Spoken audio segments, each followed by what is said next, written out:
Поехали. Okay, so we'll like introduce our speakers at this colloquium. So it's a great pleasure for me to introduce Igor. So he's the second mathematician that I met in my life. In fact, the first one was, I guess, on the day that I was born, but the second was like 13 years later. Igor was running a really great mathematical club in the math school. And I really enjoyed it. So since then, time passed, and in '97, Igor had his PhD in Harvard with Percy Diaconis. In 2009, he became full professor at UCLA. In the meanwhile, he wrote a really like amazing book on polyhedral called like Lectures on Discrete and Polyhedral Geometry, which is like on his webpage if you want to have a look. So in 2018, he was an invited speaker at ICM in Rio, and he works in many fields, including discrete and polyhedral geometry, numerative and algebraic combinatorics, probabilistic group theory. And so today he woke up really very early to give us a talk from Los Angeles about polyhedral terms. Thank you. Thank you, Dima, and it's very kind of you. And thank you for the organizers. I apologize for the picture mistake. As you understand, I'm not in the building in the bottom right either. I'm actually at home. And as Dima said, I just woke up, and hopefully you'll be somewhat entertained by this talk. I'm actually gonna give Dima warned me that I should shouldn't give a very difficult talk, mostly because it's a colloquium and there are people from various fields. And so I apologize in advance if some parts are gonna be way too trivial, but we'll see. So feel free to stop me at any time. I'm not gonna say much of anything difficult, but I might get clear at times. And I'm gonna start with the most basic stuff and make sure to interrupt me when I get to some harder stuff. So Platonic solid, that's the whole talk is gonna be about convex polytopes whose sides are regular polygons, and the Platonic solids are the most basic objects of this kind. You all know them. I don't think I should repeat them too much. So those are regular polyhedra in three-dimensional space. However, one should ask the following question. Do we actually know if icosahedron exists? That might seem like a weird rather question. Everyone knows icosahedron exists. Plato knew icosahedron exists. Euclid proved that in the Elements book. How can it not exist? Well, you know, you shouldn't believe everything you read, obviously. And but even if it exists, Euclid famously calculated the radius of inscribed and circumscribed sphere around the icosahedron. Is it actually obvious that icosahedron is inscribed into a sphere? It's actually not that clear, not from the definition. And the definition really is important here. So unless, is that obvious to anybody?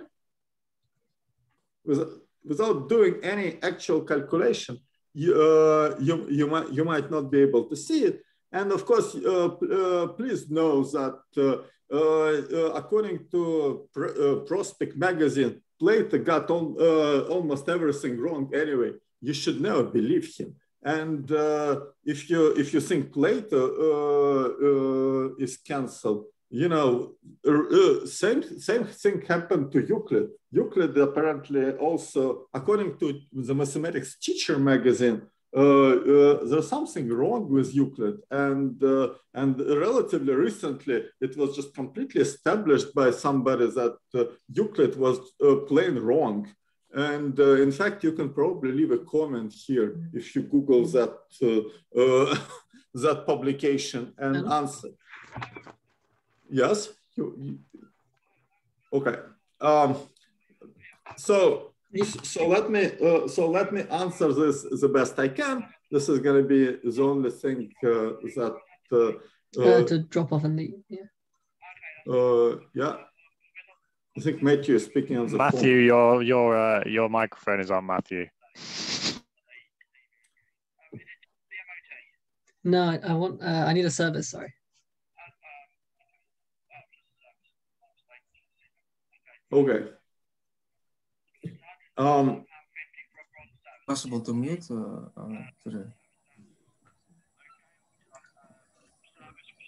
So, Igor, can you mute? I don't know how. I mean, someone can. I already, I muted. First, I muted the wrong person, and then I muted the correct person. That's good.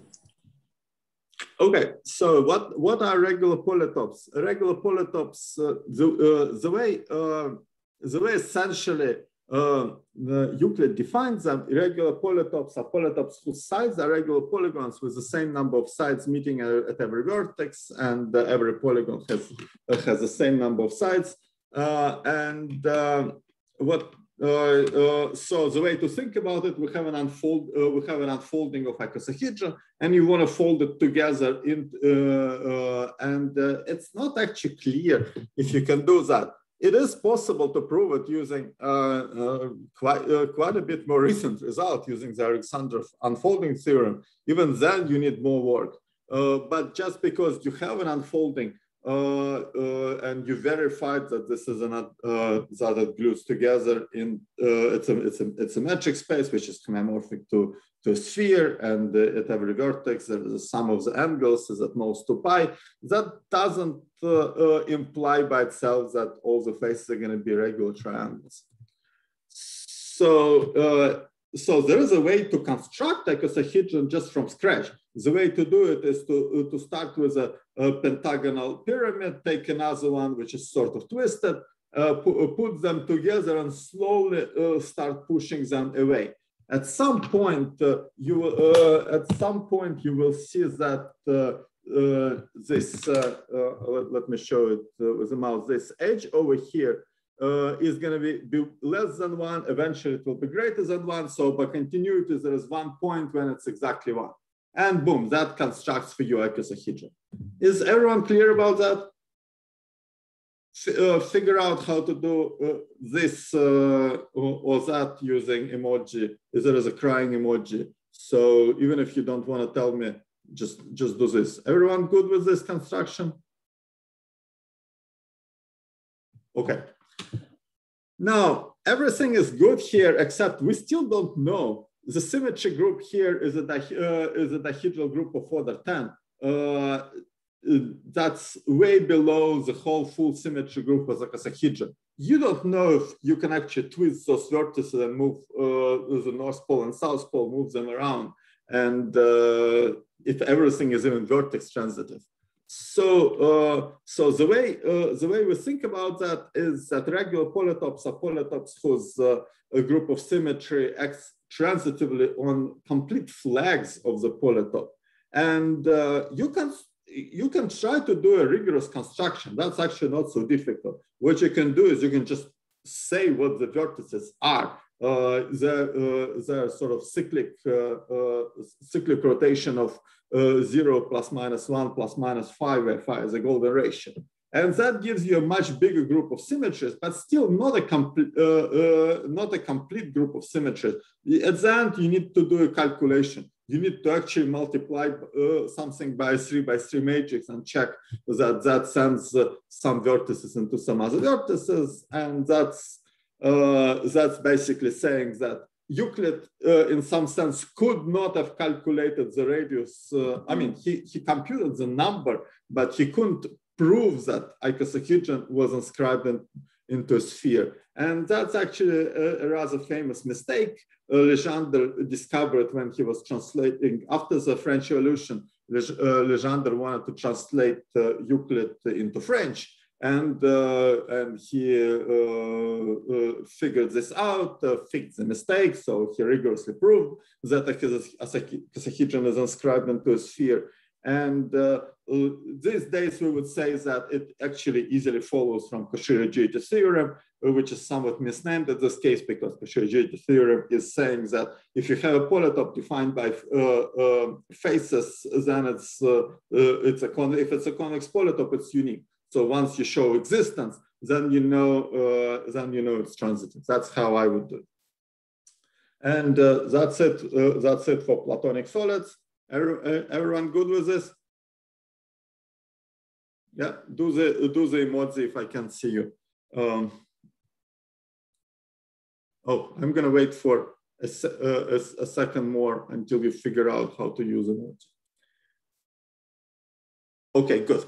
So, so the second thing to talk about is Archimedean solids. So, there is a lot of them, and there's also so now we no longer require all faces to be congruent. The faces still have to be regular polygons, and the symmetry group of the polytope has to act transitively on vertices, but no longer on flags.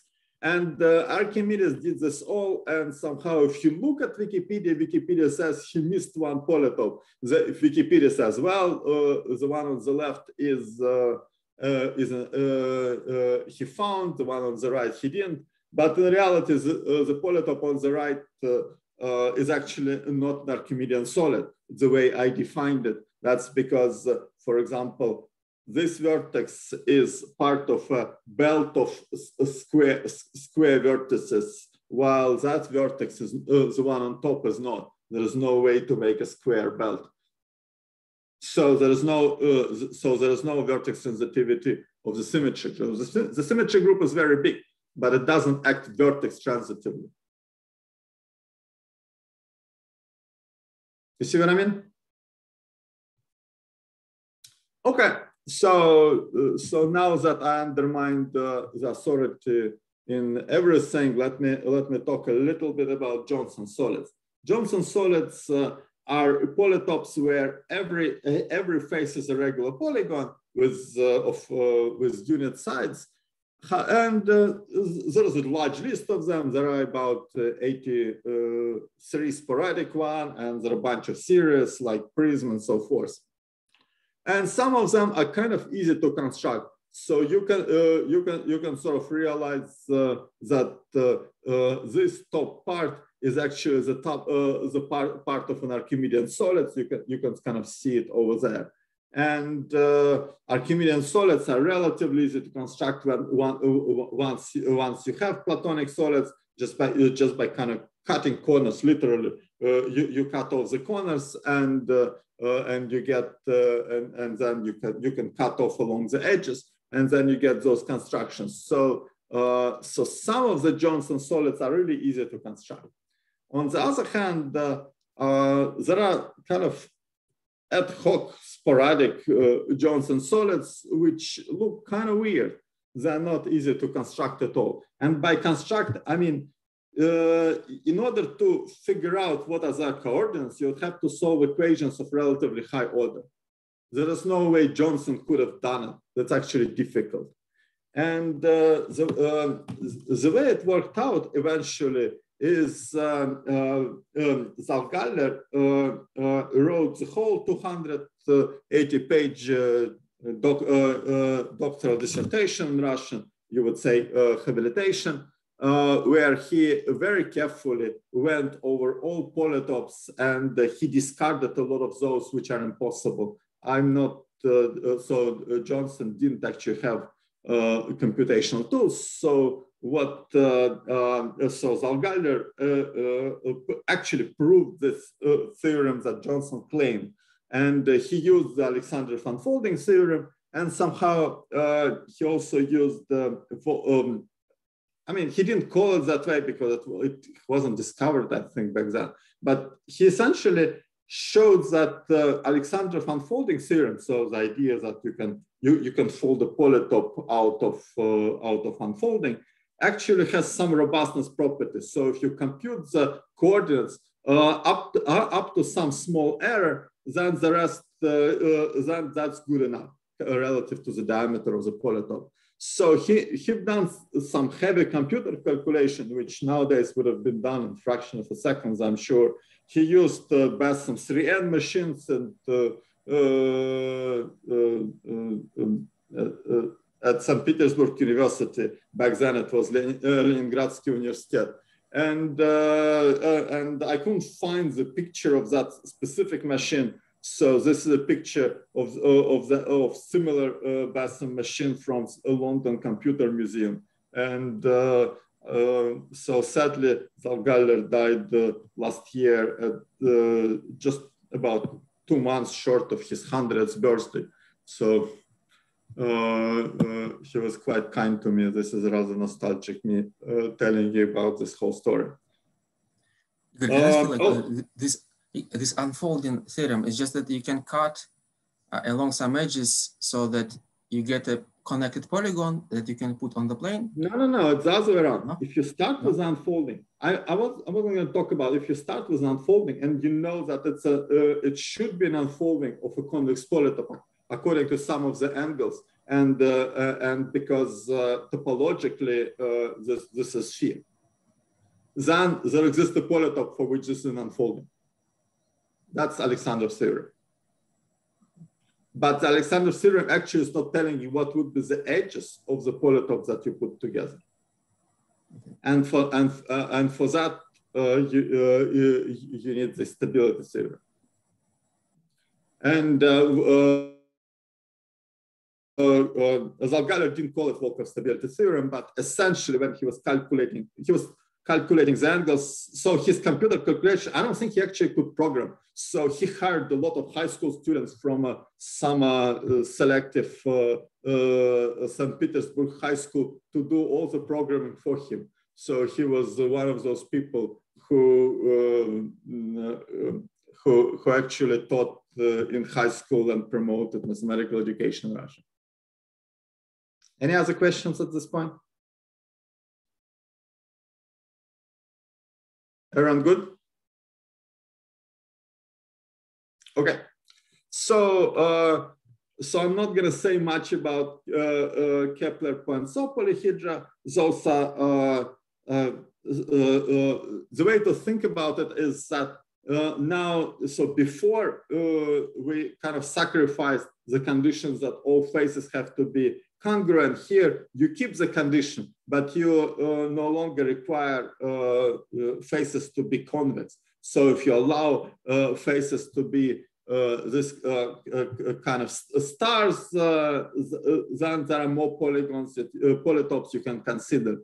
And as far as I can tell, there is one major application of these polytopes. Oh, by the way, Kepler discovered it all. Poinsot rediscovered this 200-something years later. So Kepler in 1619 just sketched in a very clear sketch all four polytopes. So the main application is to architecture and design. You can sort of see it in Rome in a church, in Paris in a synagogue, in a secular building in Beijing, which is actually built by some Russian architects. So the main application is really not mathematical for these polytopes. I'm not going to say much about that, but it is useful to think about polyhedra which are not necessarily convex and have regular faces. So our next stop is the Steinhaus problem, or Steinhaus. So this is a problem from 1957, and it asks the following question. Does there exist a closed tetrahedral chain that you can make? So can you start with the tetrahedron and keep attaching tetrahedra along the faces so that eventually you get some kind of tetrahedral ring? So you can see it also in architecture on the right. That's a tower in Japan, and this picture of a tetrahedral ring looks right, except it's not. It's a completely fake picture in a sense that if you have a really good eyesight, you can see, you cannot see it in the picture, but you can see that somewhere in the middle, somewhere here, there is a tiny gap of 0.005 of a centimeter. It's really tiny, you can't see it. So the question is, can you have this kind of non-convex polyhedra with regular faces and torus topologically? And the answer is no. Shvechkovsky answered it very soon after 1957. But the problem is not completely resolved. So if you start with tetrahedron, the question is where can so if there is a fixed starting tetrahedron, where can be the end tetrahedra of the tetrahedral chain? And people conjecture that this has to be dense in the space of all tetrahedra that you can get, and that's only partially resolved. So you have to use dynamical systems, ergodic theory, and it's not actually super hard to see that the action of the group of so free product of 4 copies of Z2 is dense in O3R. That's and those Z2s come from reflection across one of the faces. So if you have a tetrahedron, you can reflect it in 4 directions. And then you're looking where can we extend this tetrahedral chain beyond, and you can prove that it's dense in orthogonal group, but you want somehow a little bit more. So even that problem is not completely resolved, but it kind of shows already that this issue of general polyhedra with regular faces is actually rather complicated. Everyone okay with this problem? I had a quick question. Go ahead. Which was just, what was the rule about how you are allowed to glue these tetrahedra together to make the face to face. Okay, okay, right. Yeah. So you have a tetrahedron, you attach another one next to it. Okay. So 2 tetrahedra would form kind of like bipyramid, and then you can continue. Okay. So you can't see an actual live picture on the right, but I don't know how clear is it. So one can ask for general surfaces and surfaces made out of squares. There isn't much new that I can show you. For pentagonal surfaces, there is actually some recent work has been done. Turns out that there is certain rigidity happening here. You really, the only thing you can really do is attach a bunch of dodecahedra together to form some kind of chain or a torus. Pentagons don't fit with each other really well. So that turned out to be the only way to do that. This is a recent work by Alevi. And there are many more ad hoc examples of self-intersecting polyhedra with regular faces. I don't have much to say about that, but that's actually extremely popular objects to study, and there are just a ton of literature which I'm not telling you. So at this portion, I'm done with kind of historical introductory math. Everyone good with what I'm saying? Yeah. Okay. Okay, good. So now we get to some stuff that I've been involved with, and I need to give you a few definitions. So I'm going to talk about integral curves, and integral curve is basically a curve in R3 which is comprised of unit length intervals. And a dome is a 2-dimensional polyhedral surface whose faces are all equilateral triangles. That is the definition. So the idea is we start with a curve, and we want to find the surface for which this curve will be the boundary. Okay, in that case, we can say that this curve can be domed. and we call the whole surface dome. Okay. And the problem that Rikanian asked about 15 years ago is the following: can every closed integral curve be domed? And essentially, there was no progress because Kenyon actually believed that this is true, and I believe that this is false, but I couldn't disprove it. So it was not even clear in which direction one should go. And Rick Kenyon is on the right. Finally, we have some person who is still alive. Sorry, can I ask something? In the definition of integral curve, do the length one interval have to be disjoint? Disjoint? No. You can have long intervals as long as they have integer length. Yeah, I understand that. No, what I mean is like disjoint safe to endpoints. Oh no. In fact, the surfaces we're going to consider are not going to satisfy any nice condition at all. It doesn't have to be embedded. There can be all kinds of degeneracies. There can be, it's like an immersed surface. There, you can have two intervals going back and forth. That's fine. It's not very interesting, but that's fine. I see. So, for example, a cross where each side is length 1 is an integral curve, a cross. I mean, it's a curve, so I don't know how. It seems to me that Igor was asking whether the ends should match, but it's a polygonal thing. Yeah. This is what you're asking, Igor. So it's a polygon. Yeah, polygon. Okay. So it's a polygon. Yeah, it's a polygon in the space. I see. I'll show you some examples. So basically, so it's a finite union of unit length interval where the endpoints, which is just joint safe to endpoints. Okay, I understand, I think. Yeah, so the way to think about it is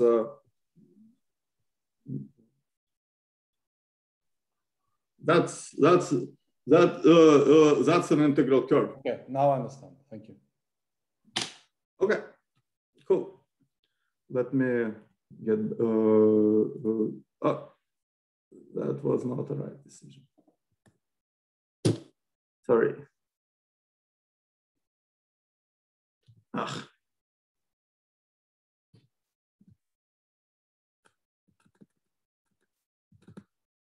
Okay, so the way to think about it is if we have a square, there is a dome over a square, which is just a regular pyramid, and the say over a pentagon. Those are very easy domes to make. And one can ask, can every integral curve be domed? So in particular, can you find the dome over regular polygons of regular n-gons with n sides? And you can do it for n equal to 10 or 12, for example. That's very easy. So for n equal to 10, you take our Johnson bodies that you know before, and you're going to see some pentagons and squares here, which is not allowed. But you know that to each square can be domed in its own right. So to a square and to a pentagon, you can attach those pyramids, and then you get some somewhat spiky dome, which whose boundary is a tangon. Do you see what I mean?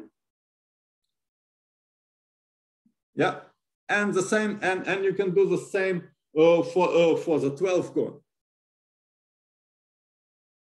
And the question is, can you even do it for n equal to 7? For 6, there's nothing to do. It's very easy. But for n equal to 7, that's already kind of unclear. And I'll tell you the answer in a minute, but let me show some domes in nature, so to speak. And the one on the left is in Paris. That's just a giant square pyramid made out of lots of triangles. But the one on the right is already interesting. it's already interesting because that's a little unclear if that's a dome at all. Now, it looks misleadingly like a dome. That's what we would call a dome in English. But that's not actually true, because if you look carefully, that's not convex. You cannot have a vertex with 4 regular triangles, 6 regular triangles attached to it and be convex at this point. Then everything would be flat. So there could be something that's not flat, could be some non-convex parts of the picture. But if they're allowed, then you don't know if that is an actual dome over regular polygon. You don't know if you can do that.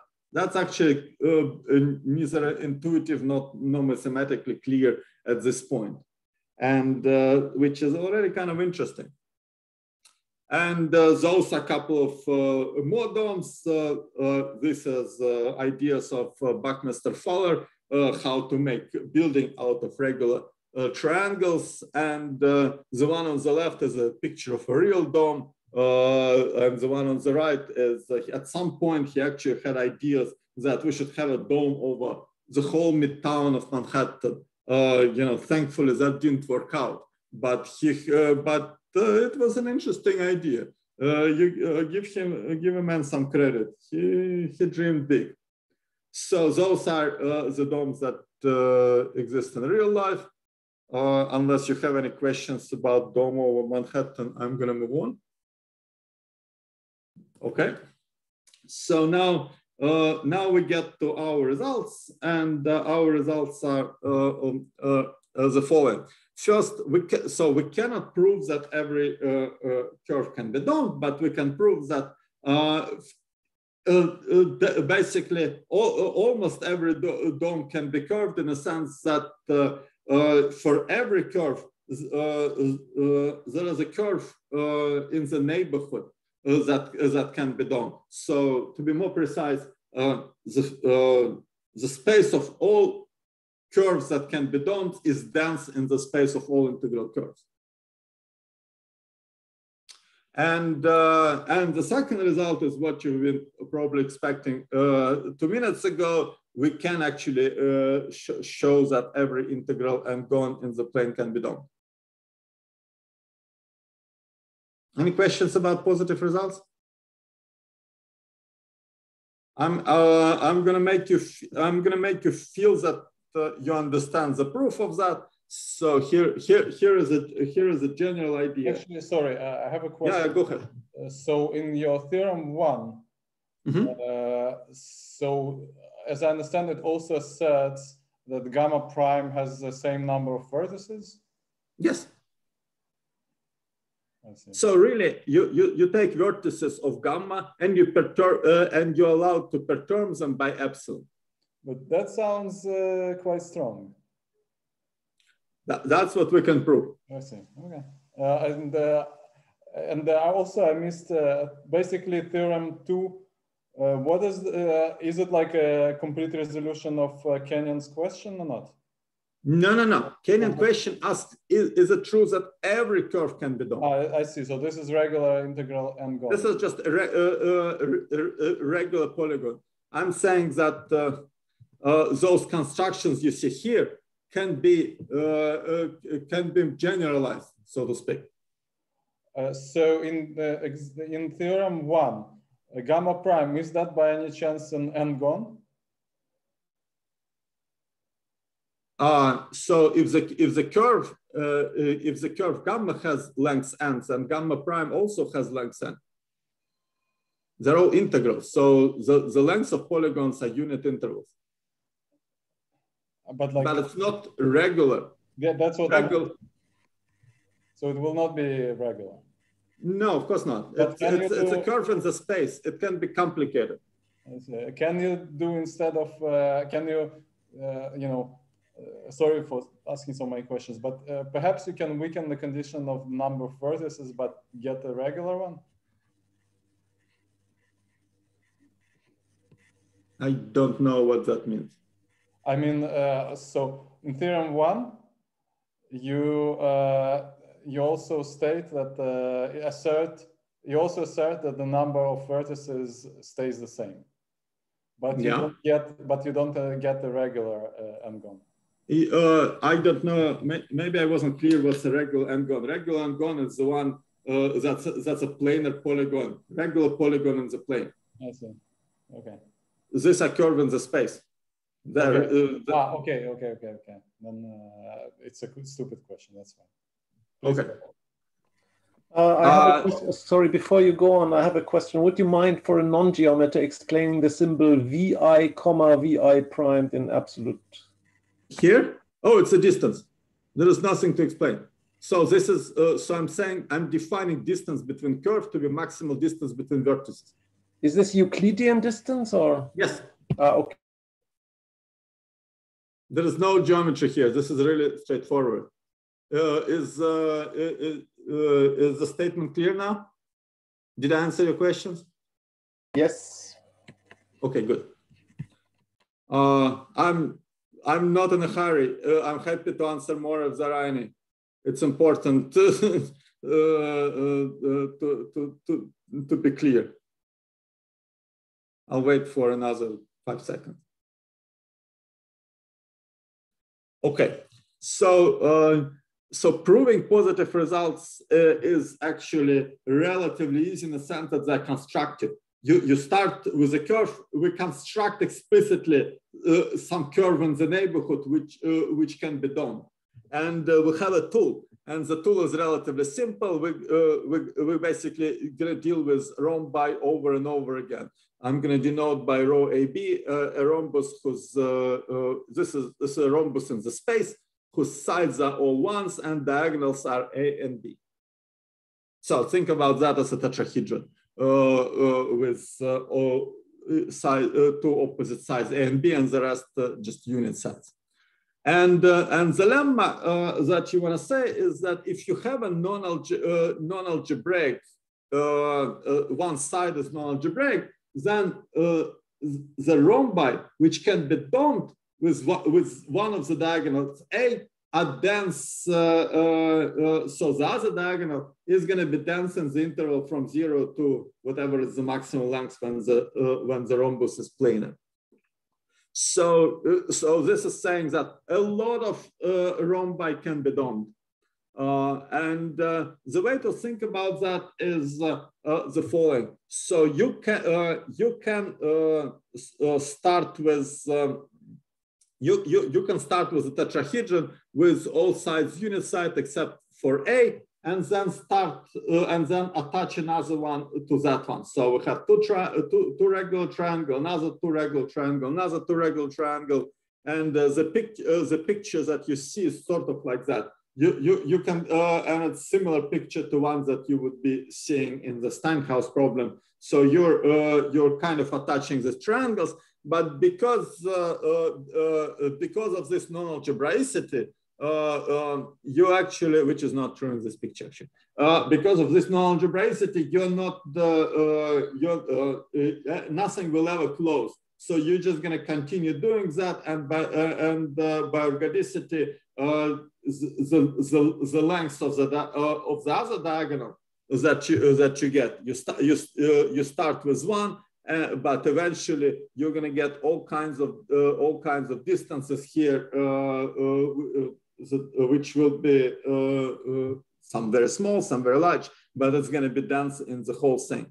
And that picture is not exactly precise. We have to look at some kind of McDonald's type box where you put French fries and then do the same construction over there to make rhombi which can be domed. Is the idea clear? So this number 4 minus a square square root of, is that maximum possible other distance? Yeah. So that's what happens when you have a rhombus in the plane. If one diagonal is, the sum of the squares of the diagonals is 4. I see. That's an exercise. I forgot my elementary geometry. That's fine. And I never knew anything beyond the elementary geometry. The other question is, but I presume that you have some also maximum for A, right? So A. So A yes, A also ranges from 0 0 to 2 square root of 3 or something. I see. So probably 2, right? No. It cannot be 2, but it. Oh wait, A ranges from 0 to 2. That's correct. Okay, thank you. That's why this construction didn't work. That's why we needed that construction to allow the whole 2. Okay, thank you. And just to tell you, kind of, I'm gonna say more about that in 5 minutes. But we don't know if planar unit rhombi can be done. That's actually, we already don't know that. We know it in some cases, but very few of them. For very few of them, we have a construction. So I'm gonna make an effort to tell you how theorem 2 is proved, and the proof is sort of inspired by this African-American church in Minneapolis. I used to live in Minneapolis some time ago, and that was my previous job. And you can see the church on the right. And the idea here is the following: I'm gonna take my giant n-gon, and I'm gonna attach blue triangles to the boundary, and I'm gonna start slightly tilting those triangles. So I tilt them. Now I'm gonna attach red rhombi to the triangles, but because of the rhombus lemma, I can tilt those red triangles upward again. Then I'm gonna attach green rhombi in between them, and again I can tilt them up again a little bit, and I can continue doing that until I get close enough to the center that I can overtake it. And so that's the idea of the construction. Now, when everything is great and except we don't know if we're actually gonna get the last vertex onto the symmetry axis. And the way we know that we can do it is by, since we do have one parameter that we started with, which we can continuously change, the angle for the triangle, for the blue triangles, you can sort of slowly change it until you actually, the final vertex between the rhombi gets exactly onto the vertical axis. Now, this looks a little fishy because I don't have many regular triangles, but remember each rhombus can be done by adding a lot of triangles on top of them. So the whole construction is extremely involved. I tried to see what happens with, I tried to make a picture of what happens with 7 gone, and that picture is just overwhelming the screen. I cannot really show you even the simplest case. It's not super hard. The number of triangles you need is, in my calculation, under 100, but it's somehow they still overwhelm and they don't give much of an intuition at all. So that's roughly how the proof, constructive proof works. Is everyone clear about this? Yeah.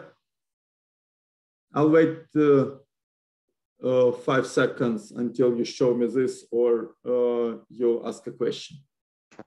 I might just try and ask a question. So you said, okay, well now all the rhombi can be domed.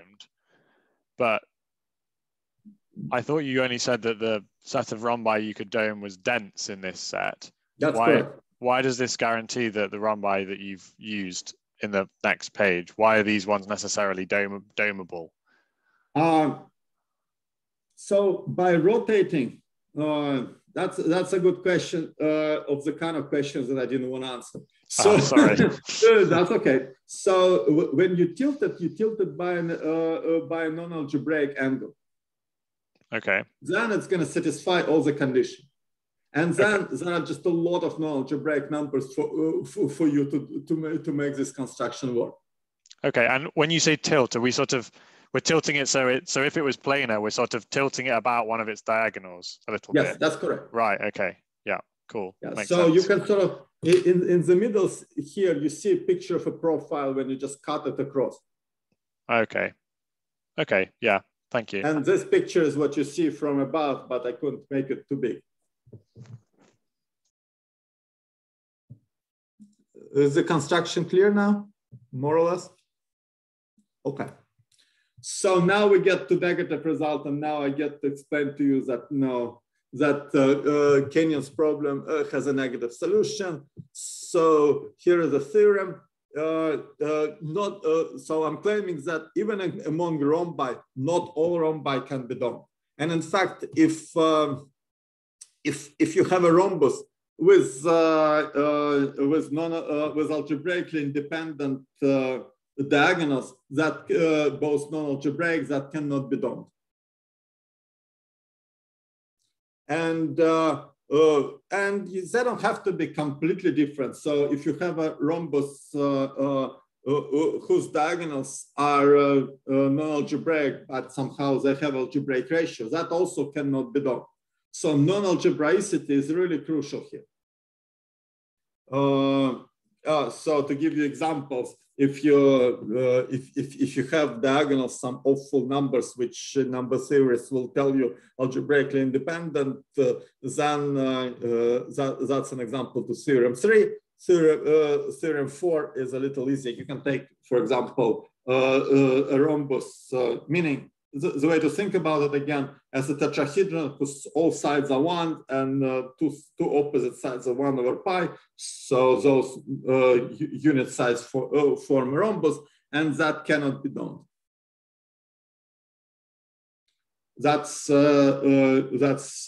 really our main results, and the proof is basically technical. It comprises theory of places, which is a kind of old-fashioned part of valuation theory in cumulative algebra, and an inductive topological argument.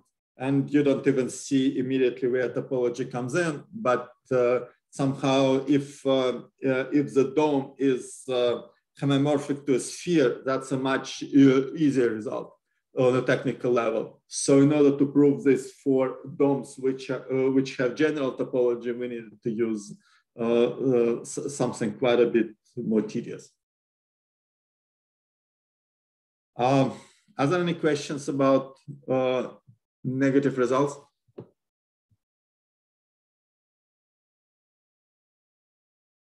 This might be, well, it probably is a really stupid question, but presumably if you have a planar rhombus, then you don't have, wait a minute. Yeah, if you have a planar rhombus, then you can't, then it's not going to be, it's not going to fit into either of these theorems, is it? Or it's not going to be, okay, right. Yeah. That's correct. And that's why this is still open. Yeah, right. We have nothing. Our results say absolutely nothing about planar rhombi. And in fact, we don't believe, so here is an example of something that we do not believe can be done. So the smallest one is a triangle with sides 2, 2, and 1. So if you're looking, even that triangle, I don't think it can be done. So my tools are not good enough. So there might be some number theory, some kind of hiding in there. I can prove that if you can dome a triangle 2 to 1, you can dome every triangle with integer length sides using a kind of sort of operation construction. It's not super difficult theorem to do. So for example, you can make a dome of a triangle with sides 2, 2, and 3 by using 2 copies of dome of a triangle 2, 2, and 1, and a whole bunch of unit regular triangles like in this picture. So I do not think triangle with sides 2, 2, and 1 can be done. Oh, by the way, everything is joined with Alexei Glazyrin from Texas. I think I've written that everywhere, but I never said it. And another conjecture is every closed non-degenerate dome is rigid. And the reason is actually quite easy. If you can make integer size triangles, then you can make flexible polyhedra out of these integer size triangles. And so if conjecture 1 is false, then conjecture 2 is false. So we do not believe that's possible. So conjecture 4 is the conjecture that's exactly referring to a question. Not only although we cannot say anything about plane rhombi, we do not believe that many of them can be done. In fact, so they're parameterized with one diagonal A, and we think there's only countable many diagonals for which this can happen. Do you see what I mean?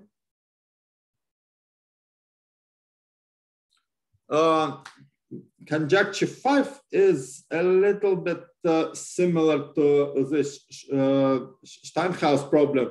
What we're saying is, instead of looking at rhombi which cannot be done, perhaps you can kind of generalize domes to have boundary not one integral curve but a union of integral curves. And there are some two triangles for which you cannot close them using some kind of tetrahedral tube of the kinds that we considered before. We have no idea. And our final conjecture is more for people who like topology. This is about we call it cobordism for domes. In reality, rather than read this for you, what we're saying is that if something cannot be done, there is a reason, and the reason is a rhombus. So somehow you can attach some kind of rhombus to every curve, and everything can be done. So these rhombi are really the key obstacles for everything to just completely fall apart. And that's it. This is Los Angeles in good times and bad times. Thank you all. Okay, Igor, thanks a lot for the talk.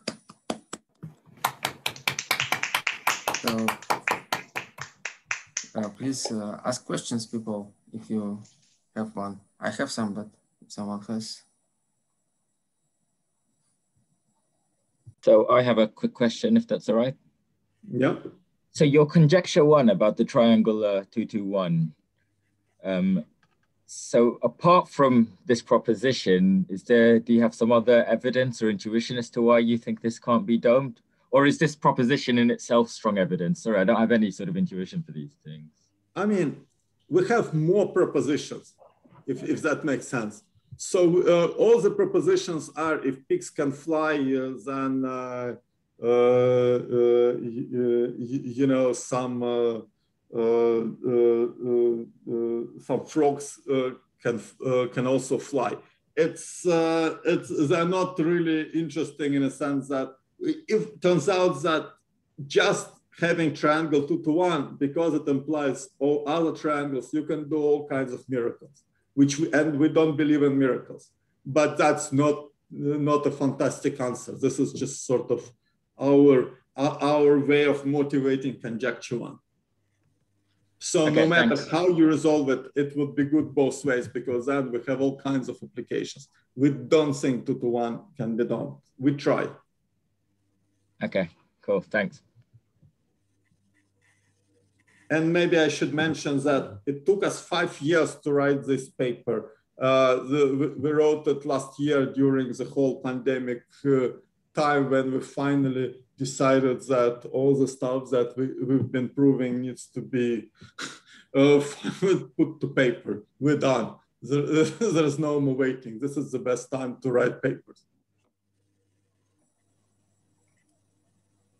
I have a couple of questions. So one is that I just wonder, Kenyon, did he have like some kind of intuitive, at least, explanation why he was believing that this that things should be domed? Or yeah, so that's the picture. Essentially, he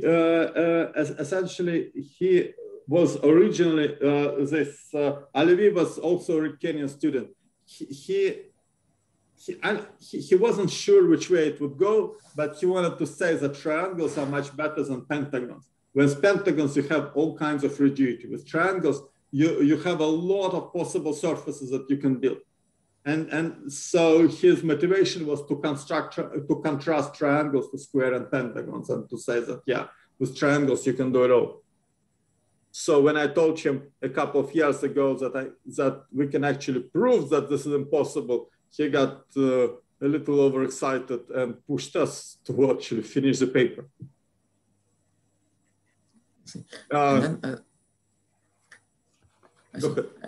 And one more, like, is it, I think it was conjecture 3 about rigidity. Is it like rigidity if you fix the boundary? What do you mean by rigidity? Like boundary is fixed? Let me tell you, this conjecture 2. But so I think 3. No?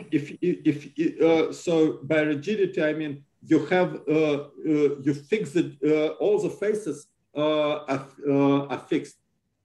Yeah. So you have a continuous family of deformation of this polyhedral surface, which from an intrinsic geometry point of view of the surfaces don't change at all. So this is an example of Bricard. This is actually called Bricard octahedron, which you can twist by changing the distance from north to south pole, and then that's something called flexible polyhedron, whose faces are unchanged. Combinatorial data, how they glued together is unchanged, but they can be deformed continuously. So Cauchy rigidity theorem is saying that for convex polyhedra that cannot happen, the one I mentioned earlier, but for non-convex it can. Okay, good. So basically, closed dome is a surface without boundary. Yeah. Yeah, correct. Without boundary. Cool. Thanks. Any other questions?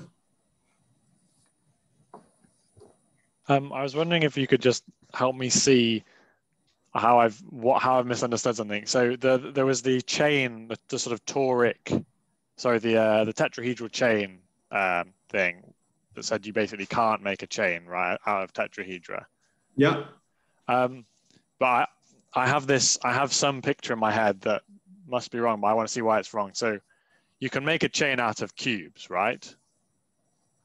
And you can, there are tetrahedra which there is a tetrahedron which you can use to form a cube.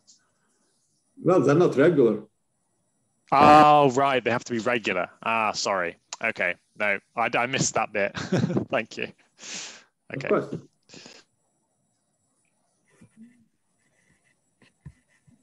So are there more questions? So if not, let's again thank you, Igor, for this really great talk. Thanks, everybody. And thanks to the organizer for the invitation. My pleasure. And good to see your faces now.